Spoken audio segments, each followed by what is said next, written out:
Olha, desde o modelo de criação da Gecopa, mesmo estando fora da criação dela, enquanto secretário de Estado, enquanto gestor, eu já havia dito várias vezes ao governador e aos demais secretários de que aquele modelo não era um modelo vencedor. Foi assim, disparando críticas contra o atual governo do estado e se gabando de bom administrador na época que conduzia a extinta Gecopa e depois Secopa, que Éder Moraes respondeu aos questionamentos dos deputados. Éder levou à CPI um carrinho com 7 caixas de documentos, 35 mil páginas de documentação. Essa foi a segunda vez que o ex-secretário de Estado prestou esclarecimentos na Assembleia Legislativa sobre as obras da Copa. Muitos querem, infelizmente, reduzir a Copa do Mundo em matriz de responsabilidade, com um discurso estrábico, torto, com falta de visão de gestão, com falta de visão para a cidade de Cuiabá, com falta de visão para o Mato Grosso, e querer concentrar a Copa do Mundo em aeroporto, arena e 4 itens. São 18 itens que compõem a matriz de responsabilidade, e só falam em 4. Éder começou dizendo que quando foi indicado para ser presidente da AGECOPA, foi nomeado por deputados, entre eles José Riva, e que Silval Barbosa, governador na época, queria que ele assumisse a pasta porque o andamento das obras estava em estaca zero. Por convite desta Casa de Leis, 22 senhores deputados se reuniram com o governador Silval Barbosa, preocupados com o andamento de como estava a questão da Copa do Mundo. Cuiabá estava desesperançada, a sociedade não acreditava mais em Copa do Mundo, nenhuma obra estava em andamento, exceto a Arena Pantanal capengando, não saía do estágio de fundação. E lá estava a Gecopa com 6 ou 7 diretores, considerando o seu presidente, há quase 3 anos, e não conseguiam tirar do papel absolutamente nada. Não estou aqui criticando e nem chamando ninguém de incompetente. Estou narrando um fato real e verdadeiro de que nada saía do lugar. Disse que quando se tornou presidente da AGECOPA, 78 milhões de reais estavam em caixa para ser gasto com consultorias e que começou com trabalhos na linha da economia, anulando contratos.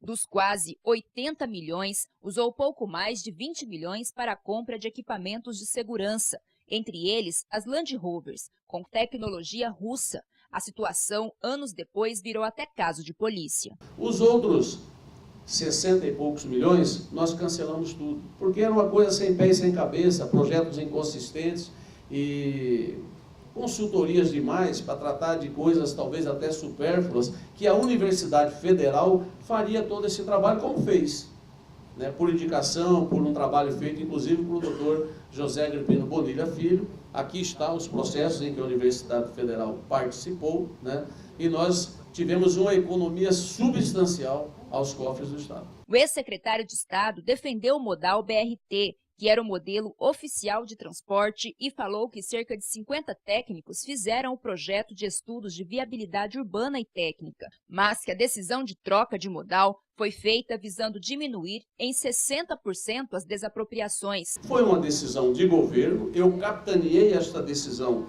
dentro da Secopa para a mudança do modal. Fizemos a defesa técnica, que eu vou apresentar aqui, ao Ministério das Cidades. Esteve aqui um técnico do Ministério das Cidades e ele disse que ele não era contra o VLT.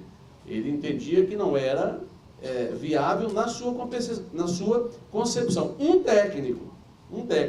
Quero dizer que o projeto do VLT foi construído a mais de 50 mãos, por técnicos competentes, que dominam o processo. E digo mais, deputado, o maior crime que se cometeu contra o VLT em Cuiabá, o maior crime que se cometeu, foi ter perdido o principal técnico doutorado em mobilidade, chamado Rafael Detone, que deve ser chamado também por essa CPI.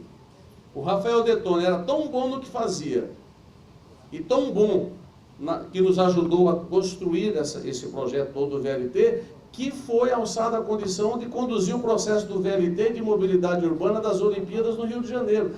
Um outro fator que pesou para a escolha de Cuiabá ser uma das cidades sedes da Copa do Mundo, segundo Éder Moraes, foi o comprometimento de Blairo Maggi, governador na época, que garantiu R$ 1 bilhão para a Copa, acordo feito na Suíça. Um dos itens para a vinda da Copa foi o decreto que nós elaboramos para o governador Blairo Maggi, aonde Cuiabá, Mato Grosso, apresentou R$ 1 bilhão para a Copa do Mundo. Nenhuma cidade sede apresentou isso. Então, as obras que estavam sendo programadas faziam parte desses recursos. De onde viriam esses recursos?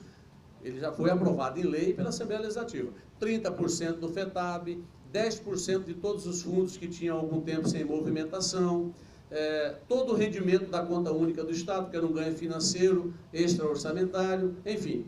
Então, operações de crédito, né?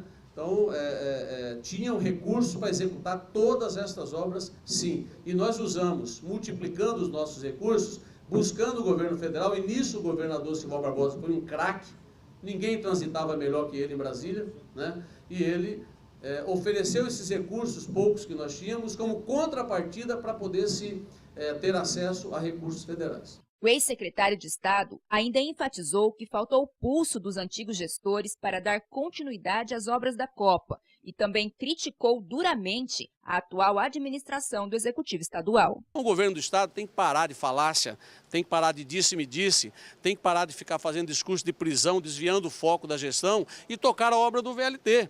Não é possível enganar mais a população. E quando vai se tocar a obra do VLT, faz uma cagada sem tamanho, que é contratar uma empresa igual a KPMG sem licitação. Que exemplo é esse para a sociedade? Existem inúmeras empresas capacitadas para isso. Por que não fazer um processo licitatório correto, dentro do regramento? Pau que bate em Chico, bate em Francisco. Você disse que as pessoas estão com medo de sair empresas, estão com medo de falar no início da sua fala. É o que se observa. Todo mundo tem medo de criticar esse governo. Todo mundo tem medo de falar o que acontece. Ora, havia um estudo de viabilidade técnica dentro do governo do Estado. Eu tenho denúncias, que eu não posso citar nomes, que chegaram até a minha pessoa, de que o governo atual, através da Secretaria de Cidades, vejam bem, são denúncias que fizeram que eu não tenho como provar, estariam destruindo documentos do VLT para se dizer à sociedade que não tem documentação nenhuma. Esqueceram que o Éder Moraes é um cara preparado e tinha tudo isso no pendrive, que vocês agora vão ter acesso. Em relação a esse carrinho de papéis, isso é uma jogada de marketing, né? Isso aí não é a primeira vez que alguém faz. Isso já aconteceu várias vezes em CPIs, no Senado, na Câmara dos Deputados, para impressionar. E eu pedi a ele 1 ou 2 documentos, e ele não soube localizar onde estão esses documentos, nesse conjunto de 35 mil páginas que ele afirmou ter trazido. Olha, ele não me pediu nenhum documento que eu não tenha apresentado. Ele mentiu aqui na CPI, dizendo que o prefeito Chico Galindo não tinha conhecimento do VLT. Isso é uma mentira absurda.